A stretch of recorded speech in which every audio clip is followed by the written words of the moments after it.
bonsoir à tous, merci d'être présents. Donc, je suis Sabrina Koulibaly-Sec, j'ai fondé Koulibaly Consulting, donc une entreprise qui propose de l'accompagnement juridique pour tout type de structure. Et ce soir, donc, on a tenu à organiser ce talk autour du sujet de la protection des données personnelles, parce que ça devient un sujet quand même, on va dire, beaucoup d'actualité en raison d'une réglementation européenne qui vient là d'entrer en vigueur, mais qui est un sujet, on va le voir, qui est quand même plus ancien et qui doit être mis en œuvre ici au Sénégal. L'organisation de ce talk, en fait, est née d'un constat en échangeant avec des entreprises du numérique ici au Sénégal. On se rend compte que cette partie-là, protection des données, n'effleure même pas l'esprit d'un certain nombre de start-upers. Et c'est très dommage parce que ça peut venir complètement bloquer l'utilisation d'un outil informatique, d'une appli, alors que techniquement ça peut être très performant. Et c'est quand même dommage de prendre du retard, voire d'arrêter éventuellement l'exploitation ou de ne pas pouvoir utiliser un outil qui est relativement performant. Donc la Commission de la protection des données personnelles nous fait l'honneur d'être présente ce soir, puisque ce sont les gendarmes de l'application de la loi relative à la protection des données personnelles.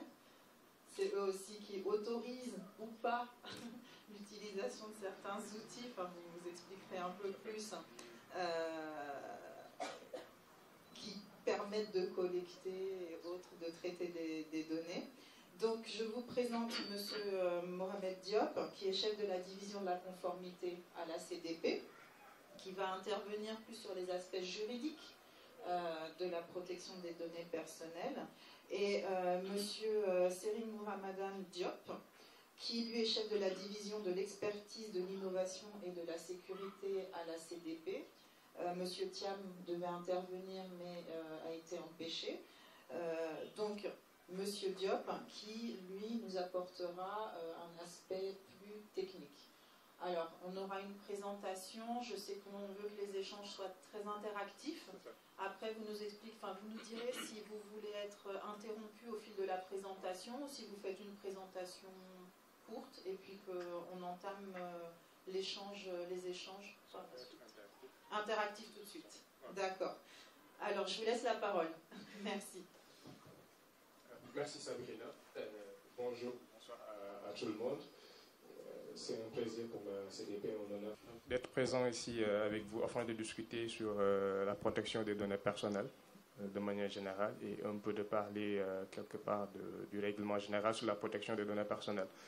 Un règlement européen que certainement vous connaissez tous parce que certainement quelque part vous êtes impacté par ce nouveau texte européen qui a un effet extraterritorial. Alors, aujourd'hui, peut-être commencer un peu par une petite présentation de la CDP, la commission. Qu'est-ce que c'est la commission de protection des données personnelles? C'est une autorité administrative indépendante qui est chargée de veiller donc, au respect de la loi 2008-12 qui a été votée en 2008, chargée de protéger les données personnelles au Sénégal. Alors, la donnée personnelle, vous le connaissez tout le monde, hein, vous connaissez ce que c'est. C'est toute information qui permet d'identifier directement ou indirectement une personne physique. Alors, à partir de là, il faut faire la différence et savoir que cette loi concerne uniquement les personnes physiques. Elle protège uniquement les personnes physiques. Donc, les informations concernant les personnes morales, les entreprises par exemple, ne sont pas protégées par la loi 2008-12. Comme information, on peut citer le nom, le prénom, l'adresse, le numéro de téléphone, le numéro de la plaque d'immatriculation d'un véhicule, etc. Dès l'instant que cette information permet d'identifier directement ou indirectement la personne physique, ici qui est protégée par la loi. Et le champ d'application de cette loi, il est très large. Sont soumis à cette loi les organismes publics et privés qui collectent et traitent des données personnelles. On les appelle des responsables de traitement. L'État aujourd'hui, les ministères, vos entreprises, vous qui êtes chef d'entreprise ou bien vous qui êtes je dirais, étudiants, lorsque vous traitez des données personnelles et que vous en définissez des finalités, c'est-à-dire les objectifs pour lesquels vous avez collecté ces données personnelles, vous êtes considérés par la loi comme des responsables de traitement. Donc vous êtes responsable des données que vous avez à votre disposition et que vous traitez pour tel type de finalité ou bien d'objectif. Alors, en titre d'exemple, comme traitement de données personnelles, très basique, hein. Vous voyez partout dans Dakar, il y a des caméras de surveillance. Cela constitue un traitement de données personnelles parce que les caméras de surveillance captent des images et dans ces images, on arrive quelque part à identifier une personne physique. Donc, dès l'instant que l'État met en place, le ministère de l'Intérieur, un système de vidéosurveillance, ou bien les entreprises, dans vos entreprises, vous avez des systèmes de vidéosurveillance, vous faites un traitement de données personnelles et vous êtes obligé de respecter certaines obligations. On y reviendra tout à l'heure, les obligations qui vous incombent. Donc, retenez que c'est ça, le traitement de données personnelles. Dès l'instant que vous collectez, vous enregistrez des données personnelles, vous les conservez, vous les transmettez, vous les communiquez à des tiers, vous les partagez, même vous les vendez. Même si vous vendez des données personnelles, vous faites un traitement de données personnelles. Ce n'est pas interdit de vendre des données personnelles actuellement à l'état de la législation, mais c'est très encadré. Il faut d'abord que la personne concernée, c'est-à-dire la personne qui est titulaire de ces données, donne son consentement au préalable.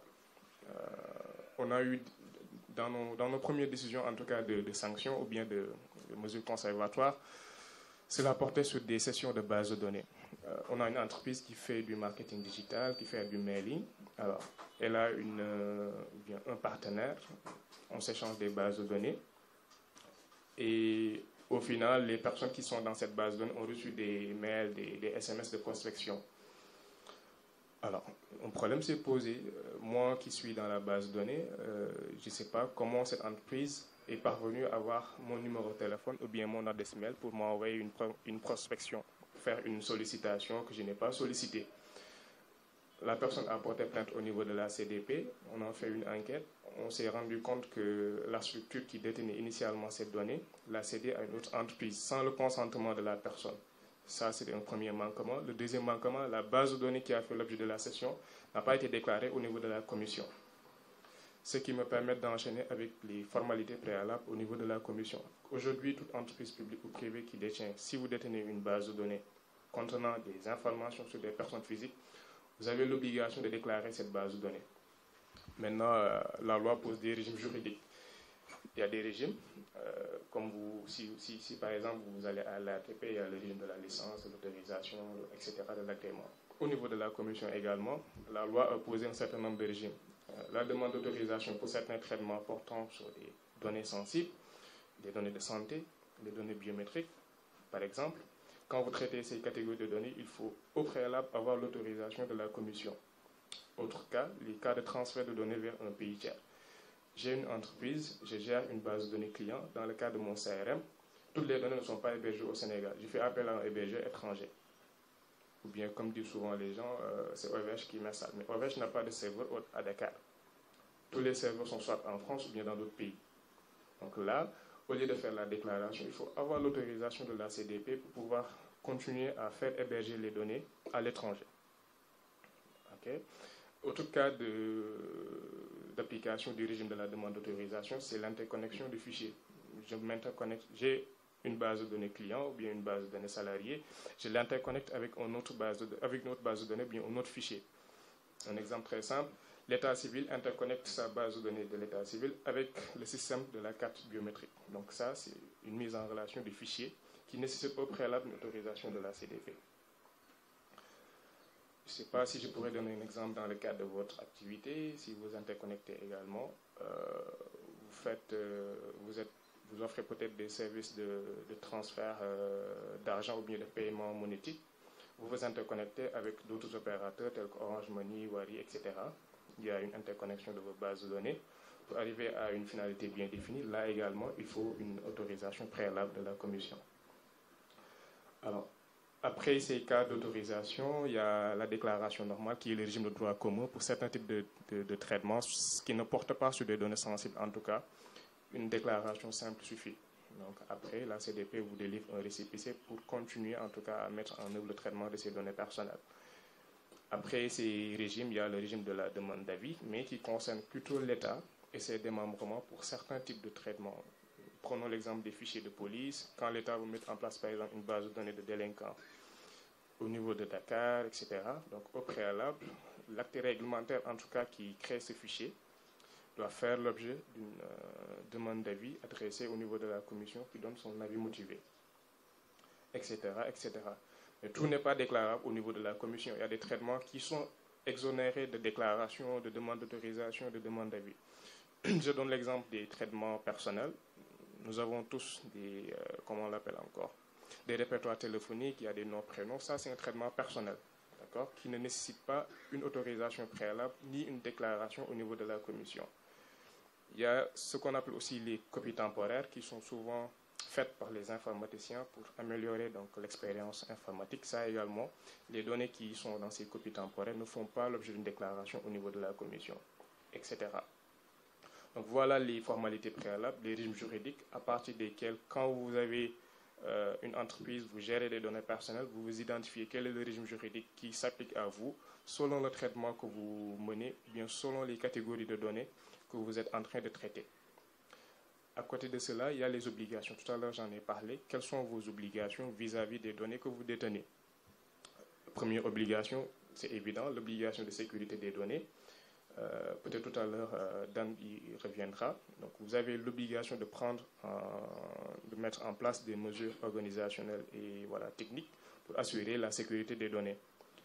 Par exemple, éviter que des personnes non autorisées puissent y accéder, éviter que des personnes également non autorisées puissent les copier, les endommager, etc., les altérer en tout cas. À côté, il y a l'obligation de confidentialité des données. Après, il y a la conservation des données. Un point qui souvent n'est pas très bien compris. On fait la confusion entre conservation et archivage des données. En matière d'archivage, il y a un texte au Sénégal très clair qui encadre l'archivage des documents, en tout cas administratifs, et des documents qui ne sont pas détenus par l'administration. C'est la loi de 2006, je crois, 2006 d'ici, je ne me trompe pas, qui encadre les archives au Sénégal. Dès l'instant qu'une entreprise détient une base de données, et que cette base de données est utilisée couramment pour la fourniture de biens, la prestation de services, les données sont utilisées, on est toujours dans la conservation de ces données. On n'est pas encore dans l'archivage des données. Je donne un exemple. Je suis une banque, je tiens une base de données de ma clientèle. Le client, il est là, il fait des opérations à tout moment, etc. Donc là, je conserve ces données. Ce que dit la réglementation bancaire, une fois que le client a clôturé son compte bancaire, vous devez garder ces données 10 ans après la cessation de la relation avec le client. Maintenant, 10 ans après, ce que dit la loi sur la protection des données personnelles, soit vous archivez, et quand vous archivez ces données, c'est la loi sur les archives qui s'applique, soit vous supprimez les données. C'est à vous de voir. Maintenant, la loi ne fait pas de différence entre, comme on le pose souvent, suppression, écrasement des données, etc. Mais ce que dit la loi, c'est que vous archivez. Et quand vous archivez, c'est la loi sur les archives qui encadre l'archivage de vos données, ou bien vous supprimez les données. Ce qui est interdit, par contre, c'est de conserver, comme on le dit souvent, on conserve les données à vie. On n'a pas une durée limitée de conservation des données. Voilà, on conserve à vie, oui. Dans ce cas, est-ce que le client qui quitte la banque peut demander à la banque de supprimer ses données? Tout à fait. Est-ce qu'on est obligé de garder parce que ce n'est pas le client impose? Si les 10 ans sont écoulés. Si le délai légal de conservation est écoulé, les 10 ans après qu'il ait quitté la banque, là, la personne peut légalement demander la suppression ou bien l'archivage des données. La suppression, elle aura plus intérêt que ces données soient supprimées. Ça peut se faire. Ce qui nous donne à enchaîner sur les droits des personnes. D'accord? Donc, cette personne titulaire de ces données a un premier droit à l'information préalable. C'est-à-dire que celui qui collecte ces données doit l'informer des finalités pour lesquelles ces données sont collectées. Ça, c'est le premier point. Le deuxième, c'est les destinataires ou bien les destinataires éventuels des données, parce que quand on traite des données, on peut faire appel à des partenaires pour pouvoir traiter les données. Je donne l'exemple d'une entreprise qui fait appel à un cabinet fiscal pour faire la déclaration sociale et fiscale, en tout cas de ces entreprises. Donc là, je transmets les données au niveau de ce cabinet. Mais le salarié doit au préalable en être informé. Okay? L'entreprise également doit informer le salarié, si c'est le cas, ou bien le client, de la durée de conservation de ces données pour lui permettre effectivement de venir après, voilà, vérifier si les données sont supprimées de la base après la durée légale de conservation des données.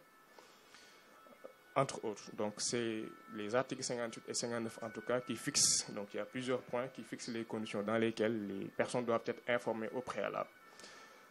Après, il y a le droit d'accès.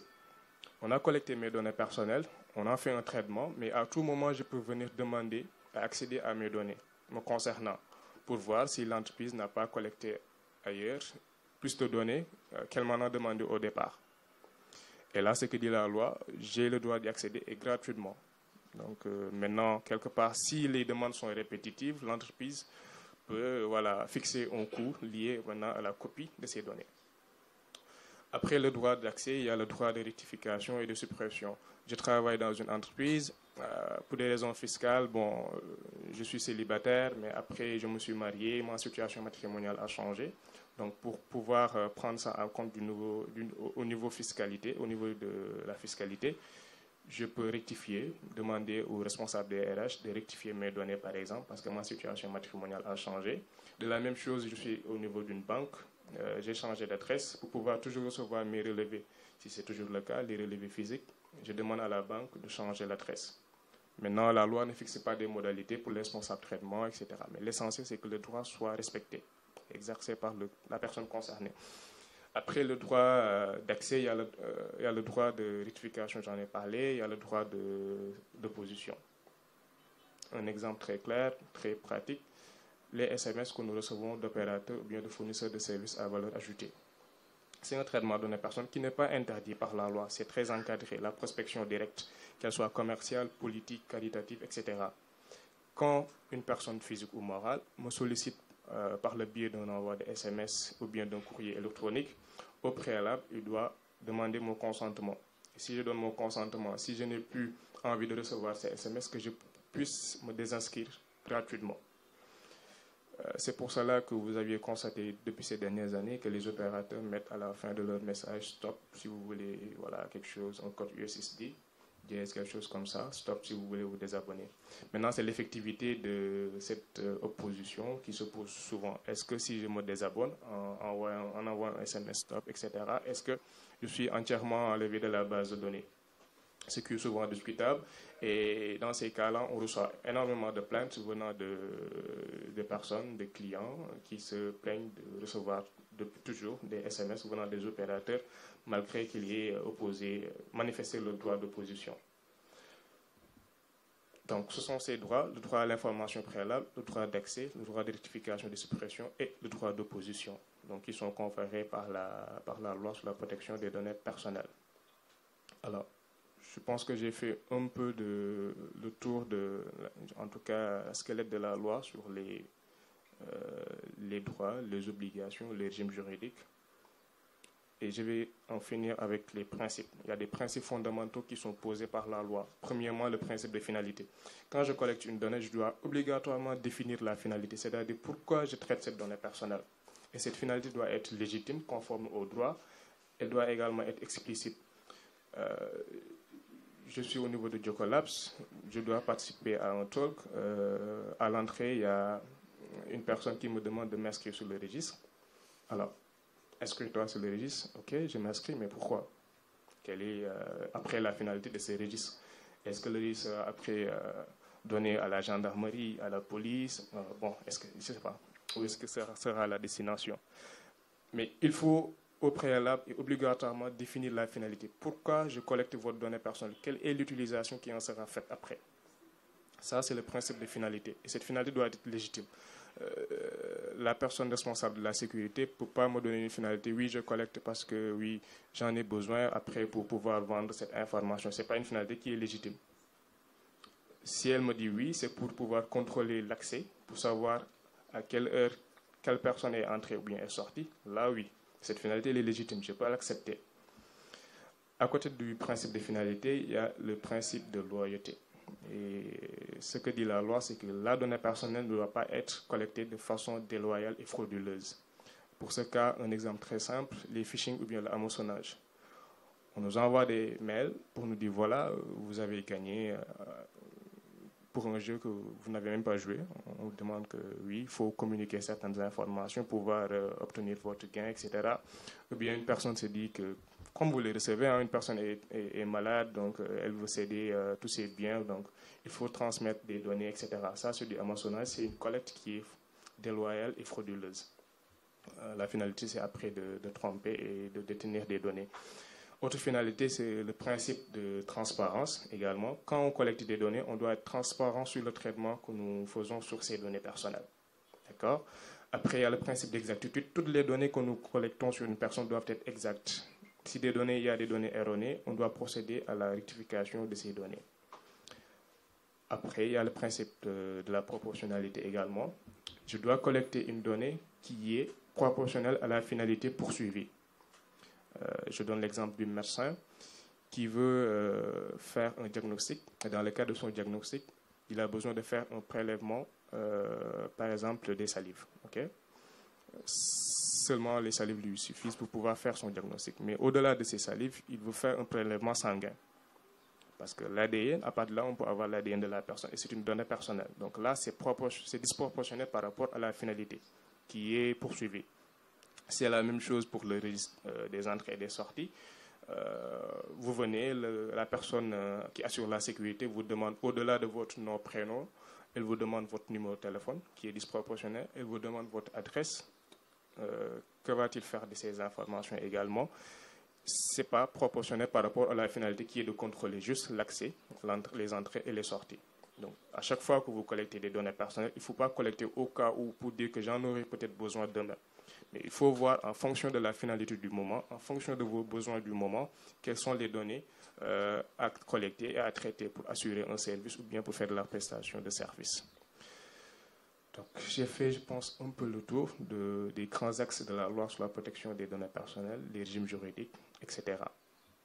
Alors, quid de la commission? Je l'ai dit tout à l'heure, c'est une autorité administrative indépendante. Au niveau de la commission, il y a un organe délibérant. L'organe délibérant est chargé de statuer sur les dossiers. Quand vous faites une déclaration ou bien une demande d'autorisation au niveau de la commission, c'est cet organe qui délibère, qui vous donne une autorisation ou bien un récépissé. À côté de cet organe, il y a les services qui font le travail quotidien, qui instruisent les documents, d'accord, les déclarations et les demandes d'autorisation, et présentent un rapport au niveau de la session plénière. Mais ces déclarations, ces traitements, ce n'est rien qu'une partie du travail qui est effectué par la CDP. C'est le contrôle a priori. À côté du contrôle a priori, il y a un contrôle a posteriori qui se fait après. Si vous déclarez votre base de données clients, salariés, etc., OK, on a reçu, on vous a donné un récépissé ou bien une autorisation, mais après, on vient contrôler sur site. C'est le contrôle a posteriori. Et quand on vient contrôler sur site, il y a une procédure au préalable que nous devons respecter. On doit en informer le procureur de la République territorialement compétent, si c'est à Dakar, à Thiès, à Saint-Louis, 24 heures au plus tard avant la mission de contrôle. Et quand on fait également la mission de contrôle sur place, la loi ne précise pas si on doit en informer le responsable des lieux. Donc, on peut faire un contrôle inopiné au regard des signalements, bien des plaintes. Il nous est arrivé qu'on nous signale des problèmes. Je donne des exemples, des systèmes de vidéosurveillance qui ont été installés dans des entreprises sans pour autant respecter les droits des salariés. Et là, automatiquement, quand on a reçu les plaintes, on s'est déplacé et on a mené un contrôle inopiné sur place pour vérifier comment est-ce que le traitement qui est en tout cas mené sur place, est-ce que c'est légal par rapport à la loi sur la protection des données personnelles. Donc, c'est un pouvoir qui est très étendu. Lorsqu'on fait une mission de contrôle sur site, on a accès à toute la documentation, en tout cas portant sur les données sur lesquelles on procède à la mission de contrôle. Mais le responsable du lieu, c'est-à-dire l'entreprise, a un droit d'opposition. Il peut s'opposer au déroulement de la mission de contrôle. Et dans ce cas, on fait un procès verbal de carence. À la suite, on va chercher une ordonnance au niveau du tribunal pour pouvoir maintenant, quand on vient avec une ordonnance, là, la mission, elle va s'effectuer obligatoirement. Donc, l'entreprise n'a plus le choix de refuser, de s'opposer à la mission de contrôle. Mais depuis qu'on a démarré les missions de contrôle, on n'a pas encore reçu de refus venant d'une entreprise. Souvent, les entreprises sont très collaboratives, donc on mène des missions de contrôle. Après, on fait notre procès verbal contradictoirement signé et tout. Après, nous faisons des recommandations s'il y a lieu. S'il y a des manquements, on peut transmettre le dossier, c'est-à-dire le rapport de contrôle, au comité de sanctions qui siège au niveau de la session plénière. Donc, au niveau de la session plénière, il y a le comité de sanctions composé de 3 membres qui font partie de la session plénière. Donc, dès qu'on les saisit, c'est pour une sanction pécuniaire. Mais pour les mises en demeure, les avertissements, etc., c'est la session plénière, l'organe qui se prononce. Mais bon, on n'en est pas encore là. On n'a pas encore prononcé de sanctions pécuniaires. Les seules mesures conservatoires qui ont été prises, c'est des mises en demeure, des avertissements. Souvent, ça a porté sur des cas de prospection commerciale illicite, des ventes de bases de données, des collectes de données disproportionnées, etc. Et le pouvoir de sanction de la CDP, à côté de ces mesures conservatoires, la CDP a un pouvoir de sanction pécuniaire. Donc, il va de 1 million à 100 millions de francs CFA. Donc, pour le moment, comme je l'ai dit, on n'a pas encore tapé sur une boîte pour une sanction pécuniaire. C'est juste des mesures conservatoires. Mais on a des dossiers qui sont dans les TOA qui certainement vont aboutir à cela. Bon, je ne dirai pas les noms des entreprises, mais en tout cas où on a constaté véritablement des manquements très graves, même sur les données personnelles, la vie privée de manière générale, des personnes qui sont concernées, qu'elles soient des clients ou bien des salariés. Je ne sais pas si vous avez des questions par rapport à ce que je viens d'exposer, par rapport au cadre juridique de la protection des données personnelles, au cadre institutionnel, donc tout ce qui est obligation, les droits à respecter, les régimes juridiques qui s'appliquent et les principes fondamentaux qui guident le traitement des données personnelles. Donc, j'ai juste quelques questions.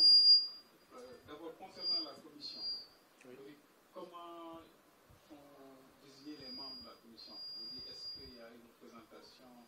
Vous avez dit que c'est une commission administrative autonome. Bon, je veux dire que dans la sélection des membres, comment ça se fait? Deuxième chose, c'est. En fait, vous avez aussi parlé de. Dans des cas où il y a une autorisation préalable. Moi, je vous dis, est-ce que là aussi, je veux dire, le délai, est-ce que vous tenez compte des délais? Parce que, je veux dire, des fois, ça peut arrêter un jour. Exactement, c'est assez bon. Troisième question, vous avez parlé de sanctions, mais est-ce que ces sanctions sont susceptibles d'appel? Ou bien c'est des sanctions, il y a des avocats qui n'ont pas une possibilité d'appel? D'accord. Je vais commencer par la dernière question. Pour les recours, oui, effectivement. Les décisions prises par la CDP sont susceptibles de recours pour excès de pouvoir, comme tout acte unilatéral administratif, au niveau de la Cour suprême. Donc, si nous avons prononcé une décision de sanction, l'entreprise qui est sanctionnée peut faire un recours devant la Cour suprême.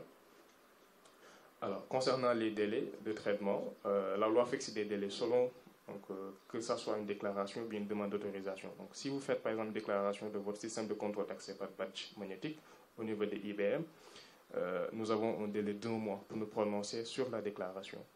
Délai qui peut être prorogé une fois selon la loi.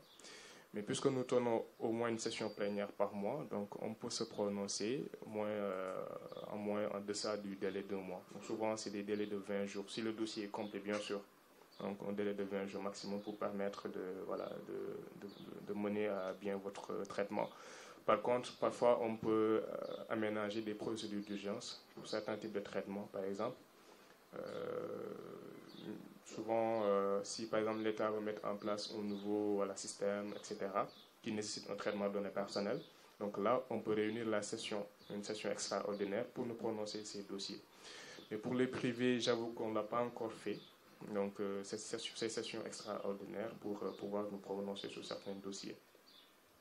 Alors, la première question concernant la composition de la session plénière, donc elle est composée de 11 membres. Donc, ces 11 membres sont nommés par décret. Parmi ces 11 membres, il y a 3 personnalités qui sont choisies par le président de la République. Parmi ces personnalités, il y a le président de la CDP. Donc, nous avons un président de commission. Les autres membres sont désignés par leur structure d'origine, sur proposition de la structure d'origine. Donc, nous avons un représentant de l'Assemblée nationale, un député. Nous avons un représentant de l'Ordre des avocats, donc un avocat, 2 représentants de la Cour suprême. Bon, avant, il y avait le Conseil d'État et la Cour de cassation, donc, qui étaient représentés respectivement les chambres. Mais maintenant, puisqu'on a la Cour suprême, il y a 2 représentants. On a un représentant du patronat, qui est proposé par le ministère en charge des organisations professionnelles. Un représentant également de l'organisme de défense des droits de l'homme. Et enfin, un représentant de l'agence, plutôt le directeur général de l'agence de l'informatique de l'État, la DIE. Quand la loi fut votée en 2008, il y avait toujours le Sénat. il y avait un représentant du Sénat, mais puisque le Sénat n'existe plus, donc c'est un siège qui est vacant aujourd'hui. Actuellement, nous avons démarré une réflexion pour modifier la loi, et dans ces réflexions sur le cadre institutionnel, il y a des propositions d'intégration de nouveaux acteurs qui sont faits, notamment par rapport à l'organisation professionnelle, en tout cas les syndicats professionnels, etc., les travailleurs, qu'ils soient représentés au niveau de la session plénière, parce que pour beaucoup de cas de contentieux, cela concerne les salariés. Donc il faut au moins qu'ils aient un représentant, et un représentant également du secteur de la santé, parce qu'on traite beaucoup de dossiers relatifs à la santé, qu'il y ait au moins un médecin ou bien un représentant de l'Ordre national des médecins du Sénégal qui soit donc intégré au niveau de la session plénière. Donc c'était les deux ajouts. Ah, j'ai oublié, pour les féministes, il y a également une proposition de représentation des organisations féminines, donc au niveau de la session plénière, pour des raisons, voilà, comme vous le savez, souvent on considère, même si elles refusent, que c'est la couche la plus vulnérable concernant la protection de leur vie privée, qu'elle soit au moins représentée au niveau de la session plénière. Voilà. Ok, je vais rapprocher un peu. Arthur, interview de Save the Children. En fait, j'ai deux questions. Les deux sont tout à fait pratiques. Déjà, dans le cas où l'on a déjà déclaré un système et que l'on décide, évidemment, parce que l'on juge que ce système est obsolète par rapport à la technologie actuelle, de le remettre à niveau, est-ce qu'il est nécessaire de refaire une autre déclaration de conformité? Ça, c'est la première question. La seconde question, c'est par rapport, évidemment, à la procédure pour les phases pilotes. Là, je parle d'un système de collecte de données en ligne. Généralement, avant de le valider, on passe par une phase pilote. Étant donné que cette phase pilote inclut évidemment des données personnelles, serait-il, qu'est-ce qui est recommandé en fait? Doit-on d'abord déclarer le système avant de procéder à la phase pilote, ou déclarer le système une fois que nous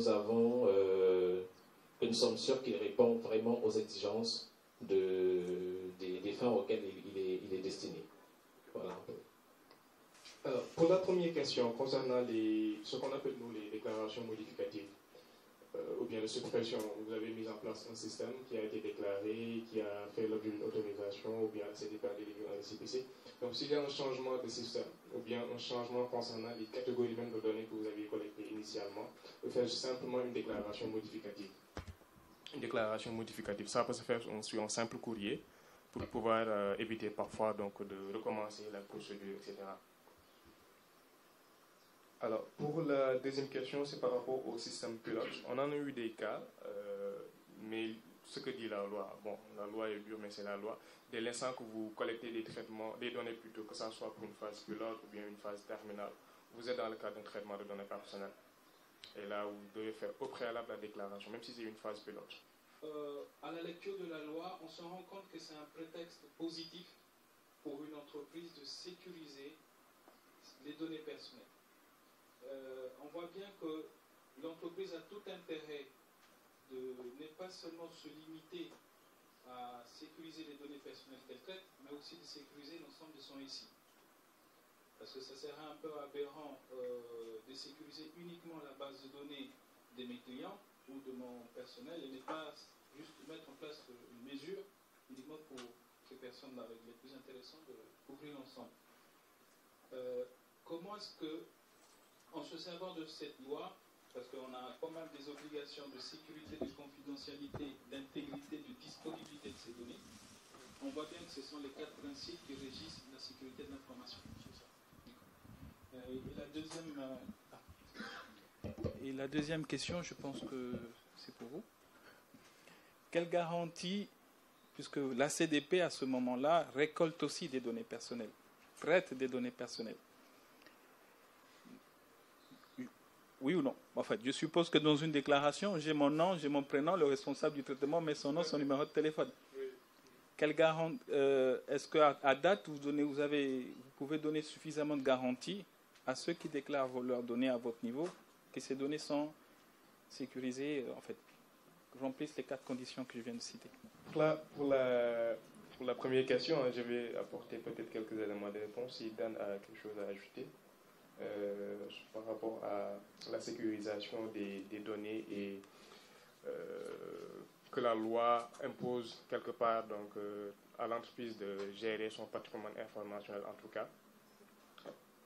C'est effectivement cela, hein, parce que quand on applique la loi par rapport aux obligations de sécurité qui pèsent sur l'entreprise, souvent ce que nous demandons c'est quoi? Est-ce que l'entreprise détient par exemple une politique de sécurité système d'information? Est-ce que c'est formalisé? Il ne suffit pas juste de dire que oui, on a mis en place des mots de passe très forts, on a une habilitation des personnes accédant aux données, etc. Mais il faut un document, il faut que ça soit formalisé, que ça soit soit dans une charte informatique qui rappelle toutes les obligations, donc pour l'entreprise, pour les collaborateurs, en tout cas pour les prestataires, pour les sous-traitants, et qui précise également toutes les mesures de sécurité organisationnelle, à côté des mesures de sécurité technique. En tout cas, c'est ce que nous demandons souvent.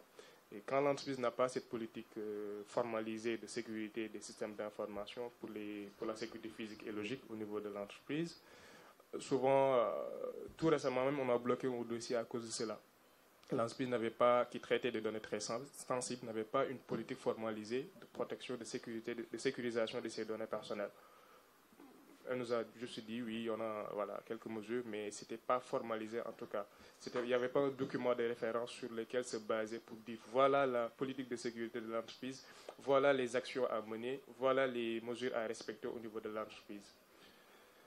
Et pour cela également, on peut les homologuer. On peut les homologuer, c'est-à-dire si l'entreprise met en place une politique de système d'information ou bien une charte informatique, elle peut la communiquer à la CDP qui lui fait des recommandations. Donc c'est une homologation. On le fait très souvent, surtout avec les banques qui sont souvent soumises à des normes, les normes PCI DSS, etc. Mais il y a sur des parties relatives à la protection des données personnelles, il y a souvent des insuffisances ou bien des manquements. Et à partir de là, nous, on peut les orienter davantage, leur faire des recommandations pour plus respecter les données personnelles, comment ça doit être traité au sein de l'entreprise, quel est au moins le degré de responsabilité de chaque collaborateur quand il traite les données personnelles, que ce soit celle des clients ou bien celle des salariés en interne. Toujours dans cette même optique de sécurisation des données, ce n'est pas uniquement l'entreprise elle-même, il y a aussi ses sous-traitants, il y a aussi ses prestataires. Parce que dit la loi, quand on travaille avec des prestataires, on doit choisir le prestataire qui présente le plus de garanties en termes de sécurité et de confidentialité. On ne va pas prendre juste un prestataire qui vient là, mais il doit présenter des garanties en termes de sécurité et de confidentialité. Est-ce que lui, le prestataire, par exemple, est-ce qu'il est certifié pour des certifications de sécurité, etc. Et à côté de cela, il doit y avoir un engagement de confidentialité, un contrat de confidentialité, ce que dit la loi en tout cas, et que ce contrat de confidentialité ou bien cet engagement de confidentialité soit consigné au contrat qui le lie avec l'entreprise. Donc, ce sont ces obligations qui sont posées. Je ne sais pas, Dan, si tu as quelque chose à ajouter par rapport, avant de venir à la deuxième question. Alors, qu'en est-il du respect de la loi, je peux dire, par la CDP, les données que nous traitons nous-mêmes? Nous-mêmes, nous faisons nos déclarations. Donc, les services font les déclarations. Mais comme je l'ai dit tout à l'heure, c'est la session plénière qui est l'organe indépendant carrément qui statue. On a déclaré les données de nos salariés. Si vous venez à la CDP, il y a un risque des entrées et des sorties comme ici qui a été déclaré également. Quand nous recevons, vous l'avez bien dit, quand nous recevons des formulaires, il y a des informations que nous collectons. Quand nous allons également en mission de contrôle, il y a des informations également que nous collectons. Donc toutes ces informations sont déclarées au niveau de la session plénière. C'est le président de la commission, le secrétaire permanent plutôt, parce que le président, il préside la session plénière. Le secrétaire permanent qui fait la déclaration, c'est le secrétaire général en fait, qui fait la déclaration, qui signe, et on dépose au niveau de la session plénière, qui décide. Souvent, je ne vous le cache pas, il y a des recommandations aussi qui sont faites à la CDP pour mieux améliorer, en tout cas pour respecter la loi sur la protection des données personnelles sur certains aspects, quand les droits des personnes ne sont pas très clairs, etc., l'exercice de ces droits des personnes-là, entre autres. Je ne sais pas si tu as quelque chose à ajouter. Alors, bon, comme c'est ma première prise de parole, donc je vais saluer tout le monde. Bonsoir à tous. Donc, par rapport à la question de M.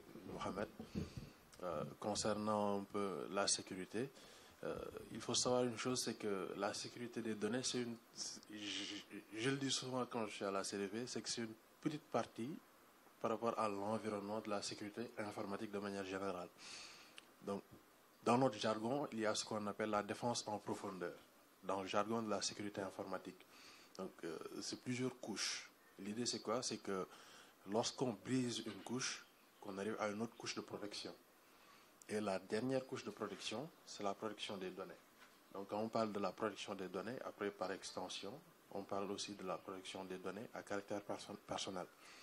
Maintenant, vous avez posé la question de savoir est-ce qu'il y a un peu un moyen de contraindre un peu les entreprises à sécuriser non seulement leurs données personnelles, mais le SI de manière générale.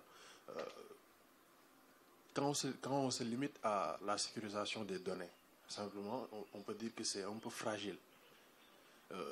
Mohamed l'a bien dit aussi. Dans les formulaires, on pose la question de savoir est-ce que vous avez une politique de sécurité. Donc ça, c'est un peu la base par rapport à la sécurisation des systèmes d'information. Maintenant, il y a d'autres moyens qu'on va utiliser. Mais il faut savoir aussi quelque chose, parce que ce que je disais hier à un ami, c'est que on ne peut pas tout mettre en place. Ça, on peut le concéder aux entreprises, parce qu'aujourd'hui, lorsqu'on parle de certains firewalls ou bien de certains dispositifs, en tout cas de sécurité, on va exclure certaines entreprises, on va exclure les startups, parce qu'ils n'ont pas souvent les moyens de leur politique. On peut avoir envie de mettre en place certaines mesures de sécurité, mais on n'en a pas les moyens. Donc là, il y a des notions de base, en tout cas, qu'il faudra mettre en place. Une politique de sécurité, essayer d'avoir peut-être, on va dire, la sécurité de manière périphérique, tout ce qui est peut-être firewall, ou bien les antivirus, par exemple, au niveau host, au niveau des ordinateurs. Ça, ce sont des choses, des trucs de base qu'il faudrait veiller à avoir. Maintenant, l'idéal, c'est d'assurer carrément la sécurité en profondeur, comme je l'ai dit, depuis la sécurité physique jusqu'à la protection des données. Et ça, peut-être, c'est dans l'avenir que ça va venir. Mais à l'instant T, actuellement, déjà avoir une entreprise où on trouve un responsable de la sécurité des systèmes d'information, c'est pas donné. Donc, c'est pas tout le temps qu'on le trouve. Donc, a fortiori, d'avoir carrément une architecture de la sécurité des systèmes d'information qui est bien formalisée et tout. Et Mohamed l'a bien dit aussi. C'est pas tout le temps qu'on trouve des entreprises avec une politique de sécurité des systèmes d'information bien formalisée. Donc, voilà. Peut-être avec le temps, dans 5 ans peut-être, osons espérer, dans 5 ans peut-être, ou bien on peut diminuer. Donc on va diminuer. En tout cas, c'est pas... On va y arriver tôt ou tard. On va y arriver. Et, en tout cas, le moment venu, certainement, on verra des entreprises avec vraiment une bonne sécurité physique, une bonne sécurité périphérique, une bonne sécurité au niveau des hosts, une bonne sécurité vraiment au niveau des données, le chiffrement et tout. Voilà. Espérons en tout cas que ça arrive. C'est bon par rapport à... Voilà, c'est ça. On va croiser les dents. En tout cas, nous on ne demande que ça, en tant que spécialiste en sécurité des systèmes d'information. Parce que voilà, on a les promotionnaires sont là et tout, voilà, il y a les compétences et tout. Mais les entreprises ne sont peut-être pas encore conscientes des enjeux liés à la sécurité informatique. Et on va dire que c'est un risque. Hein. Tant que ça ne nous arrive pas, on se dit que voilà, c'est pas réel. Et en 2015, je me rappelle, il y a eu plusieurs sites gouvernementaux qui avaient été défacés. Et ça, c'est après cela que voilà, certaines mesures ont été mises en place. Donc il y a des mesures à prendre en amont. Malheureusement, au Sénégal, bon, pour le moment, on attend de se faire pirater. ou bien bon, je vais dire pirate de manière générale, parce que quand on dit hacker au Sénégal, voilà, on pense toujours à la personne mal intentionnée. On va pas faire un cours par rapport à ça, mais voilà, on va se dire pirater. On attend toujours de se faire pirater pour prendre des mesures, et bon, malheureusement, c'est pas la bonne méthode. Il faut agir en amont, après voilà, essayer on va dire, de limiter le champ d'action des personnes qui sont mal intentionnées. Donc ça, ce sont des notions de base quand même. On a parlé déjà des hébergeurs qui sont en dehors du pays. On a parlé de la loi de 2008 qui s'applique ici au Sénégal concernant la protection des données. Donc imaginez, ça fait quand même 10 ans. Hein. 10 ans, et beaucoup la découvrent encore ou la méconnaissent même.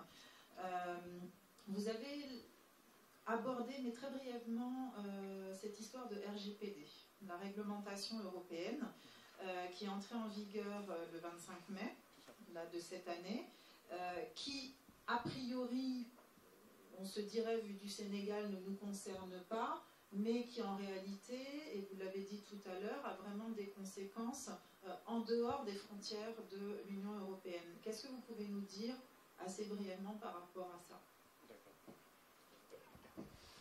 Alors, le RGPD, Règlement général sur la protection des données personnelles, donc c'est un règlement qui vient remplacer une directive de l'Union européenne qui date de 1995, la directive 95-46, qui encadrait les traitements de données personnelles au sein de l'Union européenne. Cette directive n'avait pas un effet extraterritorial. Elle ne concernait que les traitements de données personnelles qui sont opérés au sein de l'Union européenne. Alors, au regard de l'évolution technologique, les données transitent partout, on transfère des données qui sortent de l'Union européenne vers les États-Unis, vers l'Afrique. L'Europe s'est dit pourquoi aussi ne plus considérer en fait, le territoire européen pour pouvoir protéger les données, parce qu'il y a des flux, les données sont partout. Donc là, on prend en compte le citoyen européen. Dès l'instant qu'un citoyen européen se trouve dans l'espace Union européenne et que ces données transitent vers l'Afrique, vers les États-Unis, les données sortent, pourquoi ne pas mettre en place une réglementation qui vient renforcer ces droits des personnes? Alors, le processus a démarré depuis 2012, les réflexions. Il y a eu des blocages au niveau du Parlement européen parce que certains n'étaient pas d'accord. Souvent, les entreprises privées font beaucoup de lobbying parce que ça ne les arrangeait pas quelque part. Mais jusqu'en 2016, en avril 2016, donc ils ont eu un accord le 27 avril 2016. Donc le règlement était entré en vigueur. Donc c'est le 25 mai 2018 plutôt, que le règlement est entré maintenant en application au sein de l'Union européenne et dans les pays concernés. Comme je l'ai dit tout à l'heure, la spécificité de ce règlement, c'est qu'il a un effet extraterritorial. Il s'applique en dehors des pays de l'Union européenne. Dans quel cas? Premièrement, lorsque l'entreprise qui est sénégalaise fait une prestation de service ou bien offre des biens, que cette prestation ou bien cette offre soit rémunérée ou non, et que les données sur lesquelles ces services sont basés concernent un citoyen européen qui est basé en Union européenne, dans l'Union européenne plutôt. Donc ça, c'est le premier cas. Donc, je détiens par exemple un site internet dans lequel je fais du paiement électronique, c'est un site de e-commerce. Maintenant, les citoyens qui sont visés, les clients en tout cas, sont des citoyens de l'Union européenne. Donc là, le RGPD s'applique. Donc l'entreprise du e-commerce est obligée de mettre en place des mesures qui sont conformes avec le RGPD. Ce n'est plus la loi sur les données personnelles qui est qui s'applique toujours bien sûr, mais il y a une protection qui est plus, je dirais, plus forte par rapport au RGPD. Tout à l'heure, on va venir sur les mesures, les outils peut-être. Ça, c'est le premier cas. Le deuxième cas, c'est lorsque l'entreprise est un sous-traitant qui traite des données personnelles pour le compte d'une entreprise qui est dans l'Union européenne. Je donne l'exemple des call centers. Un centre d'appel qui est établi à Dakar, qui traite des données des citoyens européens qui sont basés à l'Union européenne pour le compte, par exemple, d'un grand groupe. Je donne un exemple sénégalais. Je ne sais pas si vous connaissez le centre d'appel Samres, qui fait partie du groupe suédois. Donc, ce centre d'appel traite des données personnelles des citoyens suédois, plus précisément des personnes à mobilité réduite, pour leur offrir une assistance médicale, etc. Donc, les appels qui sont passés depuis Stockholm transitent directement vers Dakar. Et là, le centre de Dakar détient des données personnelles, des bases de données des citoyens suédois. Donc là, Samres est obligé de respecter le RGPD. Et actuellement, ils mettent en place des procédures, des initiatives, en tout cas des outils pour se mettre en conformité avec le RGPD. Et quelles sont ces mesures de conformité? Bon, il y a 6 étapes de conformité. Peut-être je partagerai avec vous une documentation sur ça, sur les 6 étapes de conformité. Mais retenez qu'il y en a 3 qui sont principalement importantes. Alors, la première étape, c'est de désigner un pilote, ce qu'on appelle le DPO, le Data Protection Officer. Donc, c'est la personne qui est le délégué à la protection des données personnelles qui se charge de la conformité de l'entreprise sur toute la chaîne. La personne conseille l'entreprise, quelles sont les mesures à prendre. Elle doit veiller également à la mise en place des outils de conformité, à la documentation de la conformité. Parce que l'entreprise doit mettre en place une documentation sur la conformité. Elle doit documenter. Parce qu'avec le RGPD, la preuve sera renversée. Ce n'est plus maintenant à l'entreprise, à l'autorité de contrôle plutôt, de recevoir les déclarations, mais c'est à l'entreprise de prouver sa conformité en mettant en place une documentation. Cette documentation consiste à tenir un registre des traitements, c'est-à-dire, je tiens aujourd'hui un registre des traitements au niveau de ma boîte. Dans ce registre des traitements, voici les traitements de données personnelles que je mets en place. Voici comment les modalités d'exercice des droits des personnes sont menées. Voici les mesures de sécurité qui sont appliquées sur les données, etc., etc. Et je documente. Je mets ça en place. Après, l'autorité de contrôle va venir contrôler. Elle ne va plus recevoir les formalités, etc. Quand l'autorité de contrôle vient contrôler, au risque de me répéter, il y a une présomption de conformité.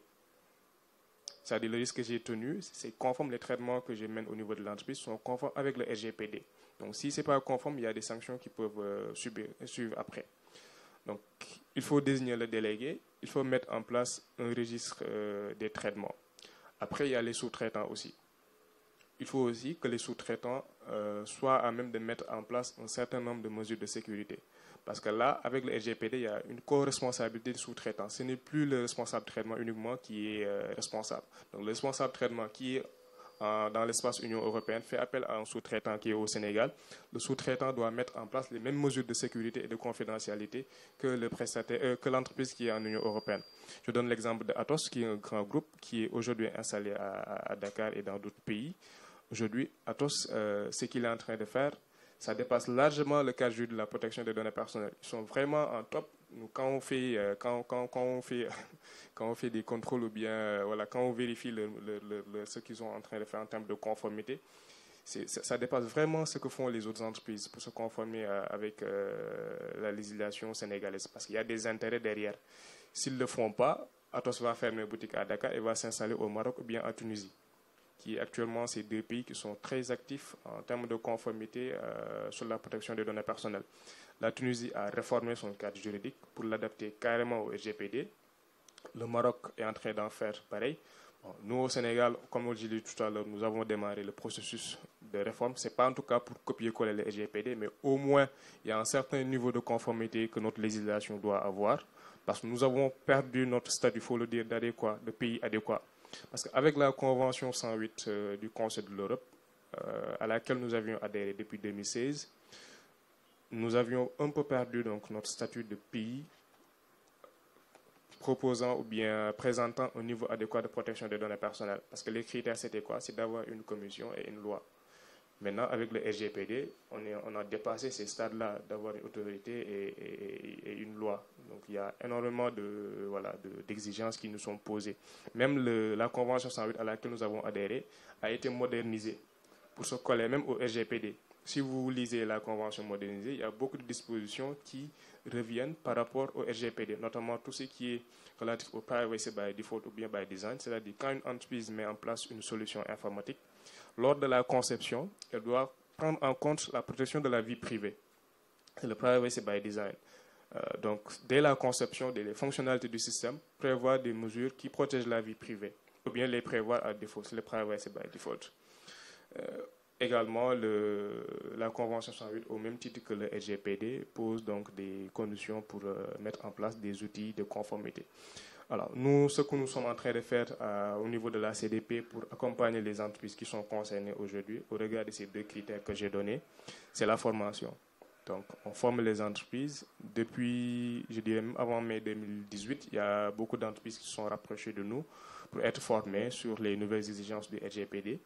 Mais ce qu'il faut comprendre, nous n'exigeons à aucune entreprise de respecter le RGPD. Ce n'est pas de notre rôle. On les accompagne, en tout cas, on les forme sur les nouvelles exigences, comment mettre en place des procédures de conformité, comment mettre en place un registre de conformité, comment désigner un DPO, etc.